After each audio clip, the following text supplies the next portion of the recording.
আসসালামু আলাইকুম, ইজমি সোনিয়া ব্লগ। সর্বশেষ যে কথাটা আমরা শুনবো এখন সেটা হলো নবী করিম সাল্লাল্লাহু আলাইহি ওয়াসাল্লাম আজকের এই দিনে জনগণকে উদ্দেশ্য করে কিছু কথা বলেছিলেন। এই কথাগুলো বলে তিনি আজকের হজটা শেষ করেছেন। আমরা অনেকেই এই ভাষণটা সম্পর্কে জানি না। আমরা অনেক ভাষণ নিয়ে এখন গর্ব করি। নবী করিম সাল্লাল্লাহু আলাইহি ওয়াসাল্লামের এই যে সর্বশ্রেষ্ঠ ভাষণ, এটা কতজন জানেন? বিদায় হজের ভাষণ। কতজন জানেন বিদায় হজের ভাষণে নবী সাল্লাল্লাহু আলাইহি ওয়াসাল্লাম কি বলেছিলেন উম্মতকে? আমরা একটু আপনাদেরকে শোনাবো, শুনিয়ে ইনশাআল্লাহ লেকচারটা শেষ করব। নবী করিম সাল্লাল্লাহু আলাইহি ওয়াসাল্লাম আজকের এই দিনে 31টা বিষয়ে উম্মতকে নির্দেশ দিয়েছেন। 31টা বিষয়, সবগুলো বলার সময় পাওয়া যাবে না। আমি কয়েকটা কথা বলছি। খুব ভালো হতো যদি আমি অ্যারাবিকটা বলার পরে বাংলাটা বলার সময় পেতাম। আমার হাতে 5 মিনিট সময় আছে, কারণ অ্যারাবিকটার যে ভাব গাম্ভীর্যটা বাংলা আসলে আসবে না। তারপরে আমি চেষ্টা করছি। নবী করিম সাল্লাল্লাহু আলাইহি ওয়াসাল্লাম সবার সামনে দাঁড়িয়ে দীর্ঘ 23 বছর অক্লান্ত পরিশ্রম করে দাওয়াতি মিশন কমপ্লিট করার পরে সবাইকে সমবেত করে একটা হজ করলেন। হজ করার পরে তিনি গুরুগম্ভীর কণ্ঠে বলছেন, হৃদয়ের সমস্ত আবেগ বের করে দিয়ে বলছেন, হে জনগণ, আইয়ুহান নাস, হে জনগণ, আমি জানি না আজকের পর তোমাদের সাথে আমি কখনো মিলিত হতে পারবো কিনা। একটু চিন্তা করেন, সাহাবীরা সামনে দাঁড়িয়ে আছেন, নবীজি দাঁড়িয়ে এই কথাটা বলছেন, হে জনগণ, আমি জানি না আজকের পরে আমি তোমাদের সাথে মিলিত হতে পারবো কিনা। অতএব যে ব্যক্তি আজকে আমার এই কথাগুলোকে স্মরণ রাখবে, সে যেন অন্যের কাছে এই কথাগুলো পৌঁছে দেয়। হতে পারে যার কাছে পৌঁছে দেওয়া হচ্ছে সেই এই কথাগুলোকে বেশি সংরক্ষণ করতে পারবে। আল্লাহ পাক তার প্রতি রহম করুন যে আমার এই কথাগুলোকে অন্যের কাছে পৌঁছে দিবে। নবীজির ভাষণ। এরপর নবীজি বলছেন, জেনে রাখো নিশ্চয়ই তোমাদের পরস্পরের, মুসলিমদের পরস্পরের সম্পদ, পরস্পরের রক্ত, পরস্পরের এই যে জান মাল ইজ্জত, এগুলো একে অপরের জন্য হারাম। মুসলিমদের পরস্পরের রক্ত, পরস্পরের ইজ্জত সম্মান একে অপরের জন্য হারাম। এর হানি করা একে অপরের জন্য হারাম। ঠিক যেমন আজকের এই দিন হারাম, এই শহর হারাম, এই মাসও হারাম। নবী করিম সাল্লাল্লাহু আলাইহি ওয়াসাল্লাম বলছিলেন, জেনে রাখো 3টা বিষয়ে যেন তোমাদের অন্তর কখনো খেয়ানত না করে। 3টা বিষয়ে তোমাদের অন্তর যেন কখনো খেয়ানত না করে। 1, তোমরা যে কাজটাই করবা শুধু আল্লাহ পাকের সন্তুষ্টির জন্য করবে। তোমরা যে কাজই করবে শুধু আল্লাহর সন্তুষ্টির জন্য করবে। তোমাদের শাসক বর্গের কল্যাণ কামনা করবে। তোমাদের শাসক বর্গের কল্যাণ কামনা করবে। 3 নাম্বার, মুসলিমদের জামাতকে আঁকড়ে ধরে রাখবে। মুসলিমদের ইউনাইটেড কমিউনিটিকে আঁকড়ে ধরে থাকবে। এই 3টা বিষয় পালনের ক্ষেত্রে তোমাদের অন্তর যেন খেয়ানত না করে। এদিন সূর্য ঢলে যাওয়ার পরে নবী সাল্লাল্লাহু আলাইহি ওয়াসাল্লাম আরো বললেন, শুনে রাখো হে মানব জাতি, এটা ভালো করে শোনেন, শুনে রাখো হে মানব জাতি, নিশ্চয়ই আমি মুহাম্মদ সাল্লাল্লাহু আলাইহি ওয়াসাল্লাম জাহেলি যুগের যত কুপ্রথা আছে সমস্ত কুপ্রথাকে আমার পায়ের তলে পিষ্ট করে গেলাম। জাহেলি যুগে কি ছিল ভাই? শিরিক ছিল, সুদ ছিল, মাদক ছিল, নারীর অবমাননা ছিল, কন্যা সন্তানকে দাফন করা হতো, রক্তক্ষয়ী, হানাহানি, মারামারি, কাটাকাটি ছিল। এগুলো সবকিছুকে আমি আমার পায়ের তলে দাফন করে গেলাম। এটা কি দাফন হয়েছে? তিনি বলছেন, নিশ্চয়ই আমি জাহেলি যুগের সুদকে আমার পায়ে তলে পিষ্ট করে যাচ্ছি। সর্বপ্রথম যার সুদ আমি পিষ্ট করছি তিনি হচ্ছেন আব্বাস ইবনে আব্দুল মুত্তালিব, আমার চাচার সুদ। নিজের পরিবার থেকে দৃষ্টান্ত স্থাপন করলেন। তিনি আরো বললেন, হে উপস্থিত জনগণ, তোমরা মেয়েদের ব্যাপারে সতর্ক থাকবে এবং তোমাদের স্ত্রীদের ব্যাপারে সতর্ক থাকবে, তাদের হকের ব্যাপারে সতর্ক থাকবে, কেননা তোমরা তাদেরকে আল্লাহর কালিমার মাধ্যমে হালাল করে নিয়েছো। অতএব তাদের ব্যাপারে তোমরা সতর্ক থাকবে। তোমাদের উপর তাদের হক হচ্ছে তোমরা যা খাবে, যা পরবে, তাদেরকেও তাই খাওয়াবে, তাই পরাবে। আর তাদের উপর তোমাদের হক হচ্ছে তারা তোমাদের বিছানায় এমন কাউকে আসতে দিবে না যাদেরকে তোমরা অপছন্দ করো। নবী করিম সাল্লাল্লাহু আলাইহি ওয়াসাল্লাম আরো বলছেন, এই দিন, আইয়ুহান নাস, হে মানব জাতি, তারাকতু ফিকুম আমরাইন, জেনে রাখো আমি তোমাদের সামনে মাত্র 2টো বস্তু ছেড়ে গেলাম। কয়টা বস্তু? লান তাদিল্লু মা তামাসসাকতুম বিহিমা, তোমরা কোনোদিন পথভ্রষ্ট হবে না যতদিন এই 2টা বস্তুকে আঁকড়ে ধরে থাকবে। কিতাব আল্লাহ, আল্লাহর কিতাব, ওয়া সুন্নতি নবীহি, এবং তার নবীর সুন্নাহ। তিনি আরো বললেন, আল মুসলিম, জেনে রাখো প্রকৃত মুসলিম সে ব্যক্তি, মান সালিমাল মুসলিমুনা মিন লিসানিহি ওয়া ইয়াদিহি, যে ব্যক্তির হাত এবং জবান থেকে অন্য মুসলিম নিরাপদ থাকে সেই ব্যক্তি হচ্ছে প্রকৃত মুসলিম। আল মুহাজির, আর প্রকৃত মুহাজির সে ব্যক্তি মান হাজারা মা নাহাল্লাহু আন, আল্লাহ পাক যা নিষেধ করেছেন সেখান থেকে যে দূরে থাকে সেই ব্যক্তি প্রকৃত মুহাজির, মানে হিজরতকারী। তিনি আরো বললেন, মনে রেখো আমি তোমাদের সবার আগে হাউজে কাউসারে চলে যাব, সুবহানাল্লাহ, এবং সেখানে আমি তোমাদের জন্য অপেক্ষা করতে থাকবো। অতএব শোনেন, অতএব তোমরা আমার চেহারাকে কালিমা লিপ্ত করো না, মানে আমার চেহারায় কালিমা লিপ্ত করো না, আমার নাম নষ্ট করে দিও না। আমি তোমাদের সংখ্যাধিক্য দেখে আল্লাহর কাছে গর্ব করব, আমাকে তোমরা অপমানিত করো না। আজকে কি আমরা তার দায়িত্ব পালন করে উম্মাহ হতে পেরেছি? নবীজি বলেছেন, তা আমার চেহারাকে কালিমা লিপ্ত করো না, সুবহানাল্লাহ। তিনি বলছেন, ওই সময় কিছু মানুষ থেকে আমি মুক্ত হয়ে যাব, আর কিছু মানুষ আমার থেকে মুক্ত হয়ে যাবে। বলা হলো, কারা ইয়া রাসূলুল্লাহ?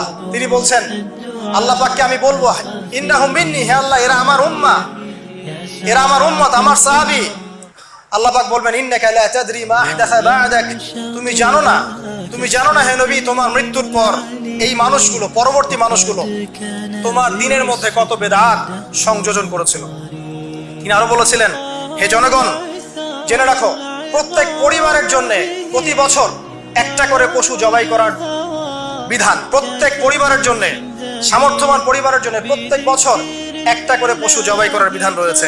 তিনি আরো বললেন, মনে রাখো একজনের অপরাধের শাস্তি আর একজন কখনো পাবে না, আর বাবার দোষে ছেলে কখনো দুষ্ট হবে না, ছেলের দোষে বাবাও কখনো অপরাধী হবে না।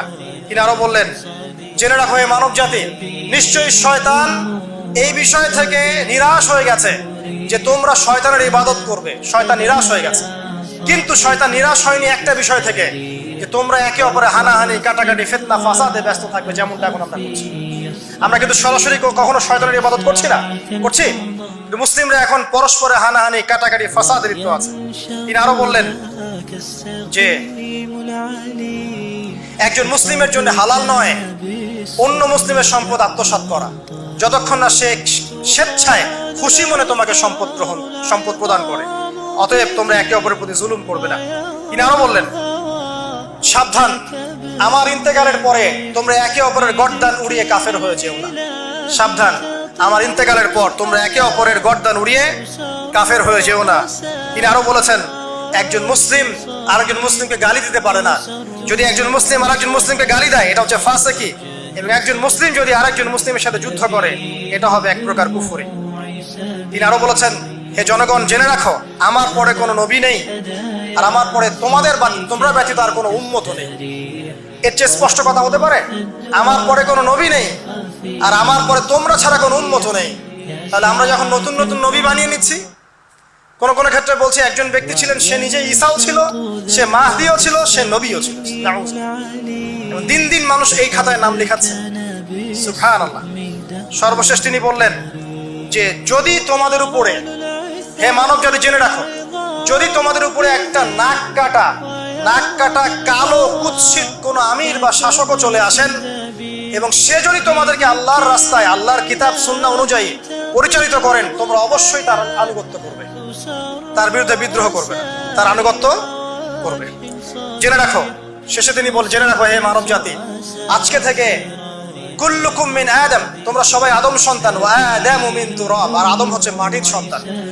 আরবের উপর অনারবের, অনারবের উপর আরবের, সাদার উপর কালোর, কালোর উপর সাদার, লালের উপর কালোর, অথবা কালোর উপর লালের কোন রকম প্রাধান্য নাই।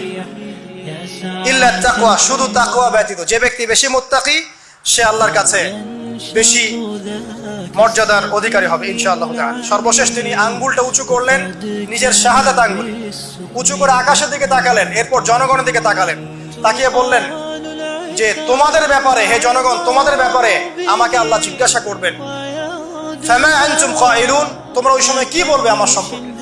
তখন সাহাবীরা বললেন, আমরা বলবো যে আপনি বাল্লাগতা রিসালাতাক, আপনি আপনার রিসালাত পৌঁছে দিয়েছেন, ওয়া জামানাতাক, আপনার আমানত পূর্ণ করেছেন, ওয়া নাসাহতা উম্মাতাক, এবং আপনি আপনার উম্মতকে নসিহত করেছেন। এরপরে তিনি আকাশের দিকে তাকিয়ে বললেন, আল্লাহুম্মা ফাশহাদ, হে আল্লাহ আপনি সাক্ষী থাকেন। আল্লাহুম্মা ফাশহাদ, হে আল্লাহ আপনি সাক্ষী থাকেন। আল্লাহুম্মা ফাশহাদ, হে আল্লাহ আপনি সাক্ষী থাকেন যে আমি আমার দায়িত্ব পৌঁছে দিয়েছি। এরপরে নাজিল হলো আল ইয়াউমা আকমালতু লাকুম দীনাকুম ওয়া আতমামতু আলাইকুম নি'মাতি ওয়া রাদিতু লাকুমুল ইসলাম দীনান। এই হলো বিদায় হজ, আজকের এই আরাফার প্রেক্ষাপট। আমরা কতজন এটা নিয়ে চিন্তা করেছি?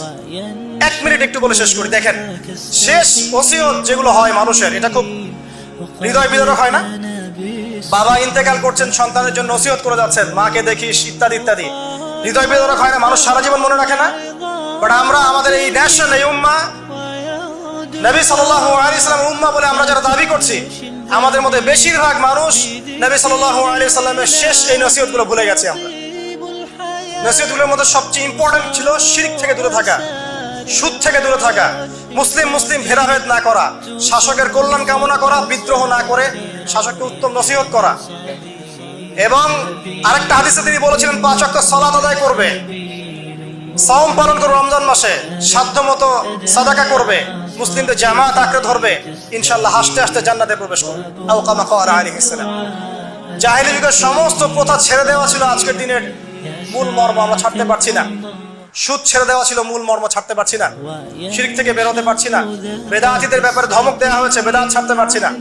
খেয়াল করে দেখেন, মুসলিম হানাহানি কাটাকাটি এখনো ছাড়তে পারছি না। ইভেন ধর্মতাত্ত্বিক ভাবেও আমরা বহু দল এবং উপদলে বিভক্ত হয়ে গেছে, কারোর সাথে কারো ঐক্য নাই।